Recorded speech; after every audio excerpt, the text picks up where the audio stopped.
Broadcasting sports entertainment, it's Brad, the dad and father Greg, the SmackDaddies.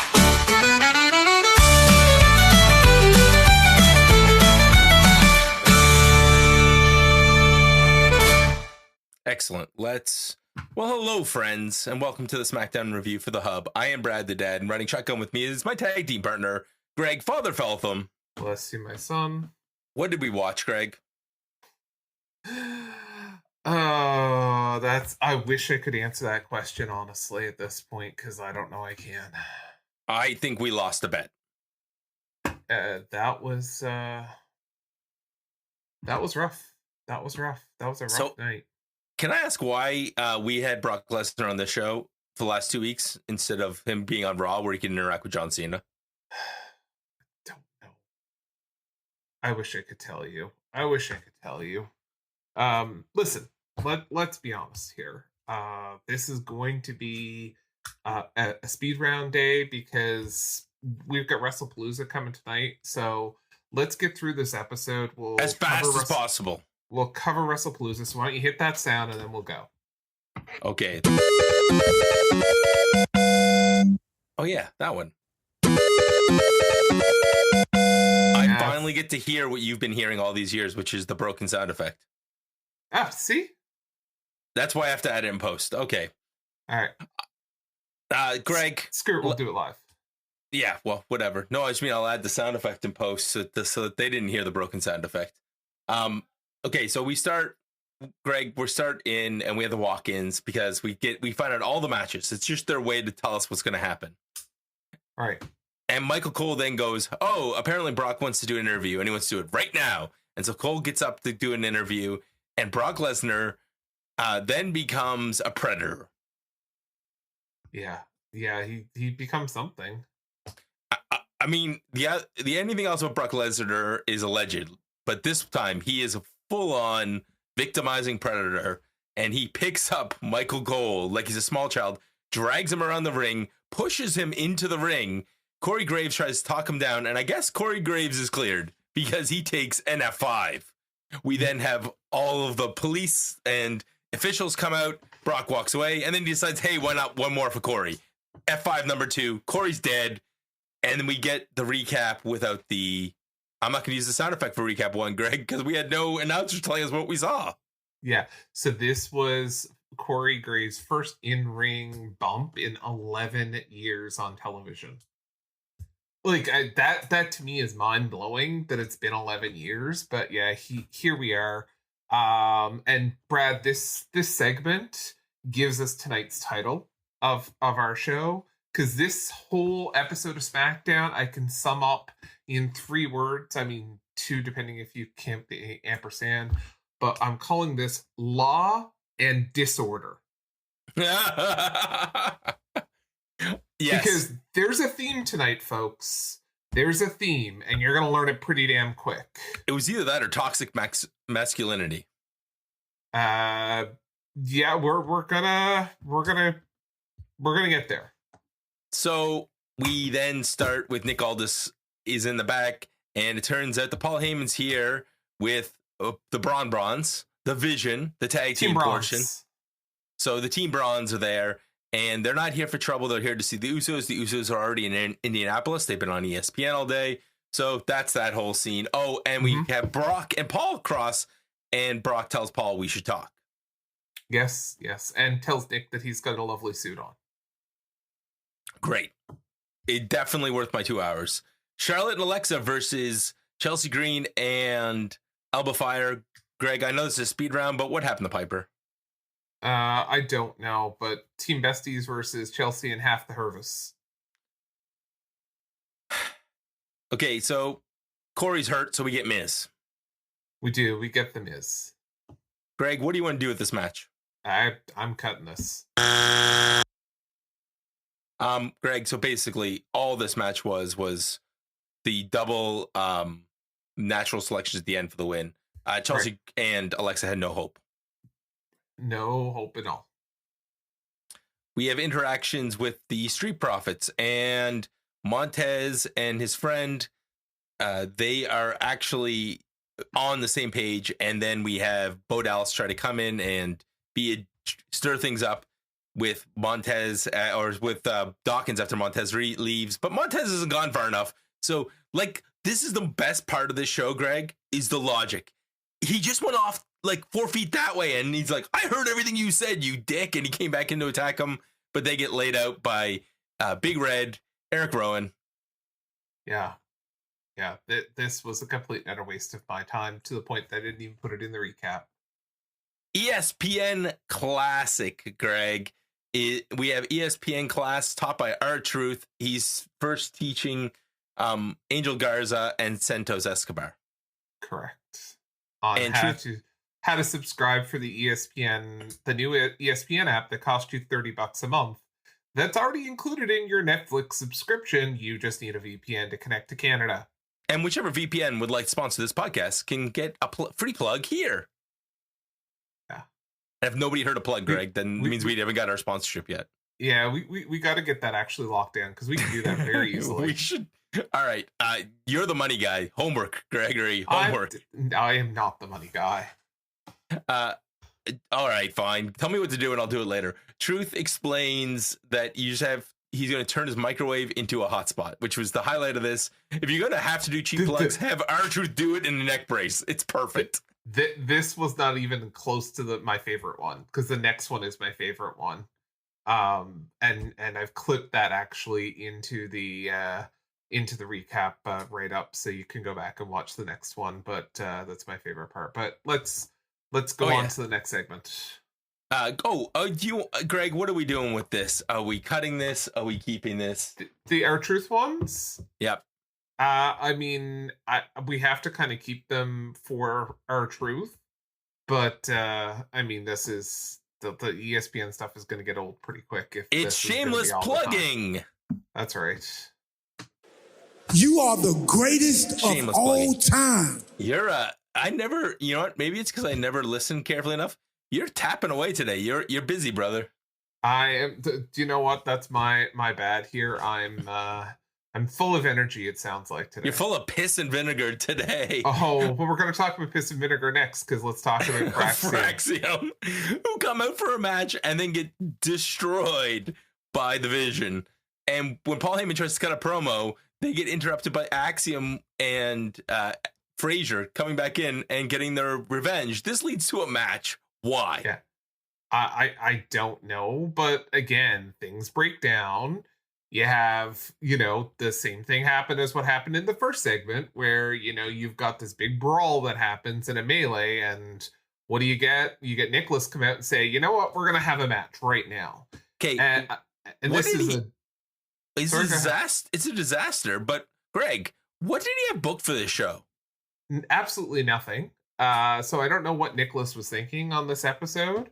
But he was obviously doing something. I wish I could tell you, but it's one of these teams doesn't belong here. You've got one team who is going to Wrestlepaloza tomorrow to take on the Usos, and you have a team that, quite frankly, is nowhere near that. So who do you think's going to happen? What do you think's going to happen in this match, Brad? They get absolutely destroyed, and yeah, there's some really cool spots, but this match was totally one-sided. Poor Axiom. They are on jobber duty when they were like the best tag team in NXT for over a year. Yeah. Greg, you know what the problem? You know what? I have a headcanon theory for you. You ready? Okay. I think that R-Truth had 7 more of those commercials with every member of the roster because, well, we all know how we feel about R-Truth. Calling it your precious. And he's a goddamn national treasure. Oh, wait. I got that one right there, too, Greg. Here we go. He's a goddamn national treasure. That's right. So, yeah, this match, Greg, the match we just had. Yeah, you're asking whether we're keeping this? No, absolutely not. I'm sorry. I didn't understand that you were throwing to me to say whether or not I was cutting this match. Of course I'm cutting this match. Of course you're cutting this match. Then the Usos come out and they're promoting. Greg, are we cutting that too? On video screen, you bet your ass we are.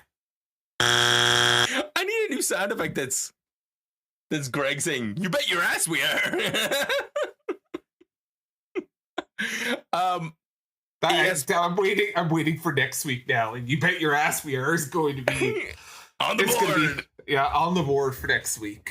My other homework for this week, Greg, is to add in things like shucky ducky quack quack. That was on my to-do list this week, but I got distracted with my setting up my system project. I was gonna say I didn't know if you're also gonna add Booker T and his and the Devil's Kiss orgasm he had live on television. Yeah. Yeah, that one. And if you want Greg to start reviewing NXT, there's a special level on Patreon for that. The Greg Beltham live watch along. Oh, listen, I watched most of NXT this week. Can you imagine? I would pay to have you do that. Okay, Nia Jax and destroyed Tiffy at this point. Great, another recap. Right. And then Greg, I went and got a drink at this point. I was watching this last night. And I got a drink, and I finished that drink probably shortly during this promo because I was like, dude, I'm going to bed. Like, Nia Jax. I literally turned it off when I saw Nia start walking to the ring. I'm like, okay, that's where I'm going to call it tonight. I'll pick it up here at 6 o'clock tomorrow morning. What are we doing with this promo, Greg? So, honest to God, this actually wasn't bad. I actually enjoyed this promo because Nia said everything we're all thinking. Yeah, and she was honest because let's be honest, Nia Jax said we had Nia Jax say the thing out loud, which was, if I could trade bodies with anyone on the roster, it'd be you. If you could trade wrestling skills with anybody on the roster, it'd be me. It's like, wow. And Tiffy is a Barbie doll, and yeah, I mean, she called Tiffy for that. Tiffy marches out, talks about the insecurities. She wants to smash her, not in the way that the internet wants her to. So then out comes everybody on, and then Jade comes out and she beats up security because Tiffy just is like, I'm not going to fight guys. Jade has no problem assaulting people. And the reward for everybody's bad behavior is a three-way match. Not on the PLE. We have to wait till next week for this, Greg. Yeah, because apparently Tiffy got injured last week and isn't cleared right now. So I was wondering how they were going to get out of this. But So what happened in this segment? A melee breaks out, and referees and people have to pull people apart. And didn't we see that already twice this evening? Yeah. All right. Yeah. Okay. R-Truth and Dragon Lee. Not Dragon Lee. Where's the history of the Lucha Masks by the Raw Dogs? Eric B and Randy C. That's right. The best damn Raw review on the internet. Also here on the Hub Sports Entertainment Network. Guys, I will work on the East Coast Wrestling Heritage Moments. Do you know that Randy Savage wrestled in Halifax? That could be very interesting. Like, your vision here, like these Canadian Heritage Moments? Yes, I'm thinking about a Canadian Heritage Moment, and we can talk about some of the the incredible bodies we had here in the East Coast. Fat, old dudes. Barely wrestling. Like, okay, we gotta move this along because this is speed round. Yeah, fine. ESPN, more stuff with R-Truth. The best part of this was R-Truth put his phone in the toaster at the end. Yes, because he was downloading. I took note of this. Downloading the first season of Witch's Discovery on his pop-up toaster. R-Truth's a goddamn national treasure. He's a goddamn national treasure. Brock Lesnar, recap of the abuse. Michael Cole so traumatized that he didn't want to talk about it. Okay, Carmelo Hayes versus Sami Zayn, with Miz on commentary losing his mind. In the U.S. Plan Challenge is what I'm calling these, because the U.S. one week notice challenge. Yeah. Do you know what's surprising is that we didn't get a planned challenger for next week yet, so maybe they'll actually take our advice. Sure. Miz is losing his mind on commentary.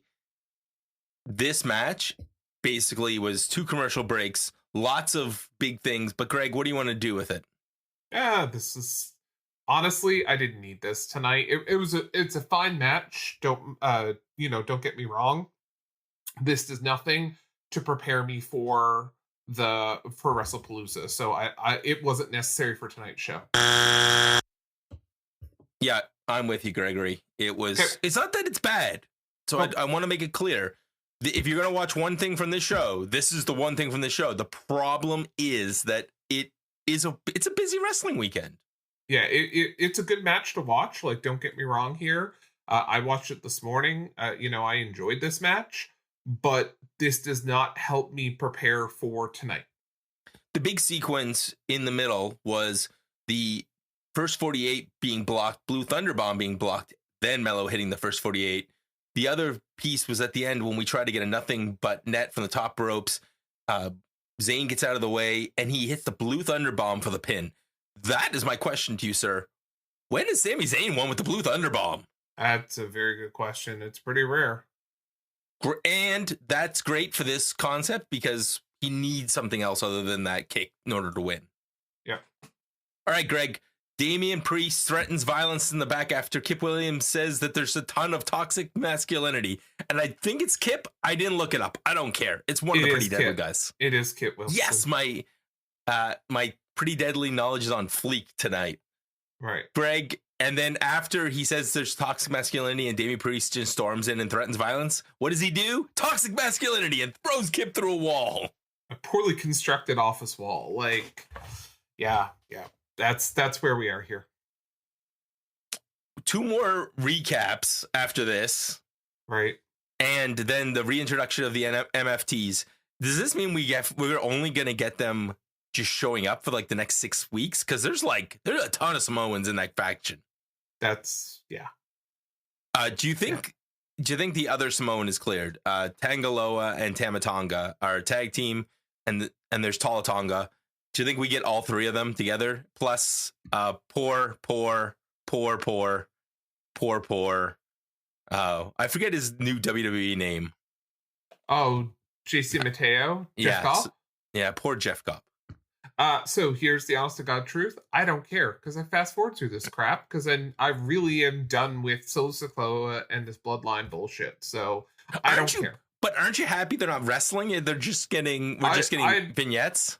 I'm happy for that because they're faster to fast forward through. Dummy, yeah. Okay, can we at least agree that Jeff Cobb is getting hosed? I think we're all getting hosed, bro. Let's be honest here. Maybe Jeff Cobb is just like, you know what? I've taken a lot of bumps over the years. I get to rest for my entire WWE run is going to be me taking the odd bump and selling while somebody else runs away. And I don't have to really wrestle matches anymore. And I get paid a lot of money. Maybe, but let's go to the last segment. Fine, I know you got to go, Greg. We all got to go. Cody Drew. 19 years ago today, they won the tag championships, and you know who's talking about it backstage? No one. This was amazing. He talked about how Drew's done a lot of big things. He's beaten up Brock Lesnar. He's won the Royal Rumble. He's been a world champion. But really, what he's been known for most is being a keyboard warrior, not the Scottish warrior that he's been. And he says, why don't you pull out your phone and tweet? And he put, thank you, Cody. He talks about how Cody is. So at this point, aren't you a little disappointed that there was no mention of Drew wanting Cody's ass? Yeah, no. I think that line is being forgotten. Because that was pretty damn funny. Everything about this show was pretty damn funny today, Greg. It was one of those shows where you just go, this is absolutely ridiculous. Yeah. But I loved it. You know what? I gotta be honest with you. I loved everything about this show this week when it came to this segment. We didn't finish this off because what happened after the contract was signed, Brad? Glasgow Kiss. Well, first Drew responded. He said, "You're the corporate champion, and that used to be a bad thing, and now that's become a good thing because of you, Cody. So thank you, Cody." And then when they both signed, Cody headbutts him, beats him up a little bit, and says, "No, I'm going to save it because I can't win the title this way because for the first time in a long time, somebody's not a dummy." Right, and then they go off the air. No, there was brawling back and forth. Cody's. I know. I'm just kidding with you. I'm like, no. What happened? The exact same goddamn thing that happened in the last 3 segments. There was a melee. There was my notes and Greg. Them. My notes and Greg with brawling around the ring. So here's what I'm going to say. The hardest workers on the show were the backstage people, the security guards, and the refs, because this is the laziest book SmackDown we've had in a long damn time because they just Copy, rinse, repeat.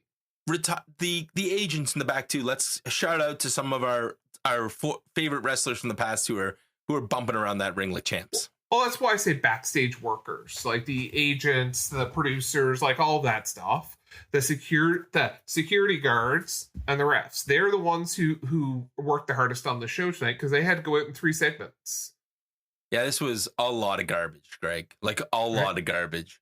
So, if I had my flush sound effect up, that would be the one I would press right now.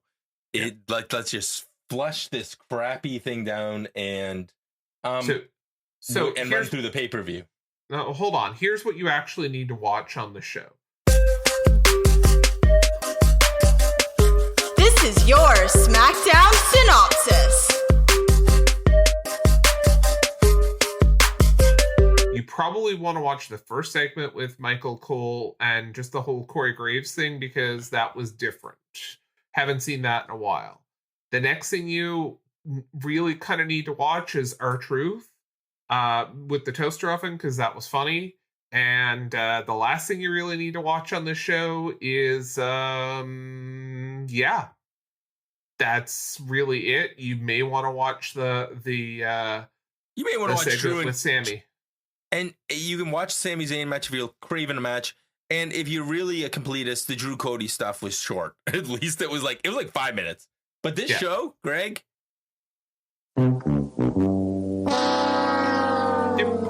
Yep. Busted. All right, let's do you have the PLE up? I have the Wikipedia up because this is really what we want to talk about. Do we want to talk about both PLEs or are we just going to talk about the WWE one? WWE one.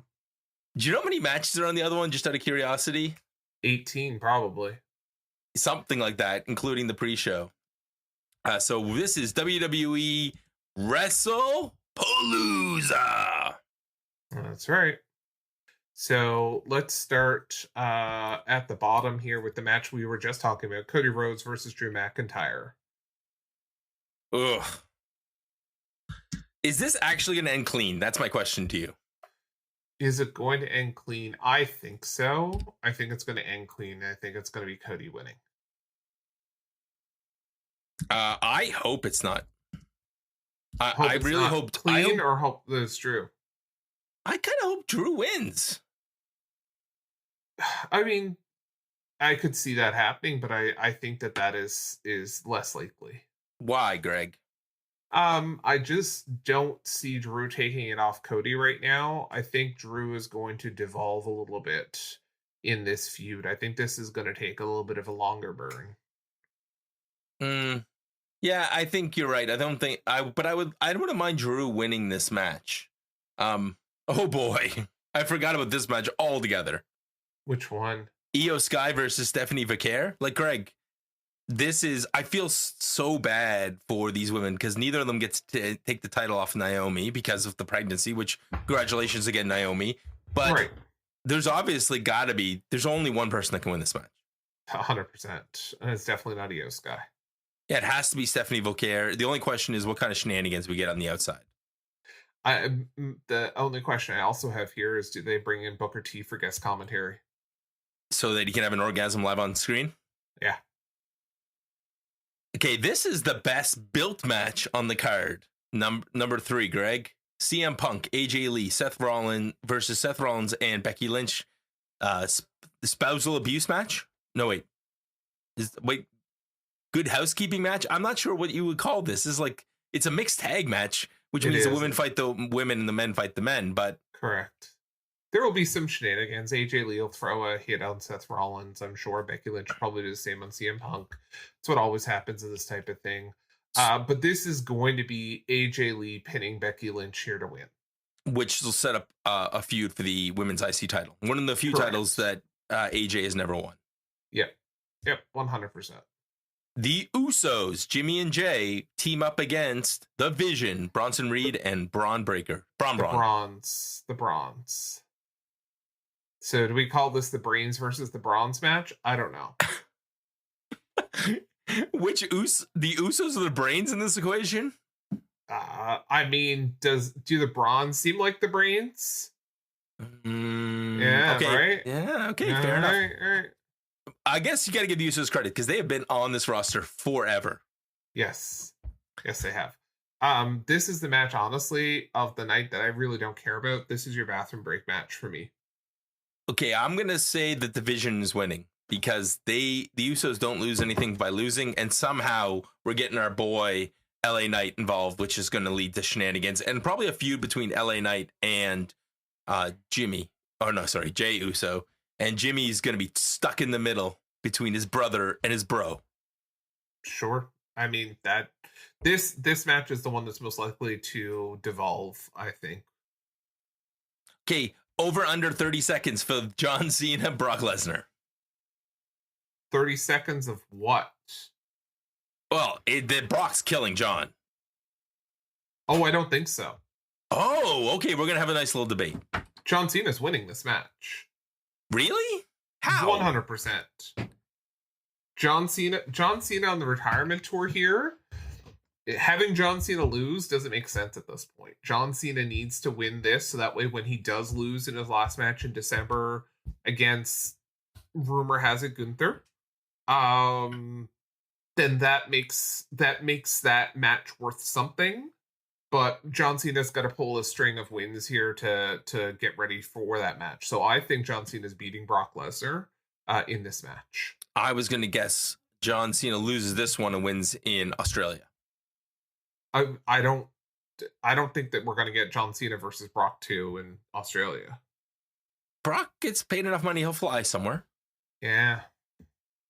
Well, then Greg, this is going to be a longer match then? I think John Cena is going to take a crap load of suplexes. Yeah, I think so too. I don't disagree with that. I think this is going to be a brawl more than a match than anything else. Yeah, I'm curious to watch this one. This match is going to either be a great match or a terrible match. Who knows? Well, Greg, our speed run took 30 whole minutes today. All right, cool. So thank you for listening. Good luck. Happy Wrestling Day. AEW has a ton of stuff. Our buddy Eric is going to be going to the AEW show and the press conference afterwards. So enjoy yourself, Eric. And I don't know about you, Greg. I'm settling in for a long day of wrestling. I know you got stuff to do, so you'll probably catch up later. But boy, it's a lot of wrestling. I was going to say, I'll put on Palooza. I might throw on AEW if I get some time a little bit later. Are we doing a recap of Palooza? I don't know if anybody's doing it, but maybe if we can connect tomorrow, we can do a recap. I was going to say, we'll figure something out. Maybe we'll do one.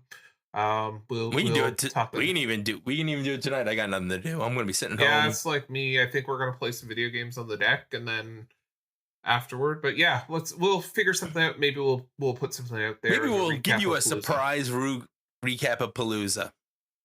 All right, surprise of Palooza. Surprise of Palooza. If we do one, that's what that's called. Yeah. All right. Enjoy. Happy Wrestling Saturday, friends. And from Brad and Greg, goodbye, friends. The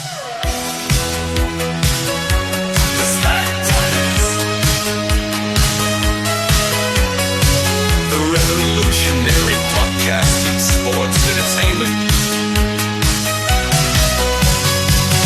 Bobby, Greg, and Brad, the dad bless you all with the lovely tales. A Friday night, SmackDown and beyond. Go to the outer limits of your mind with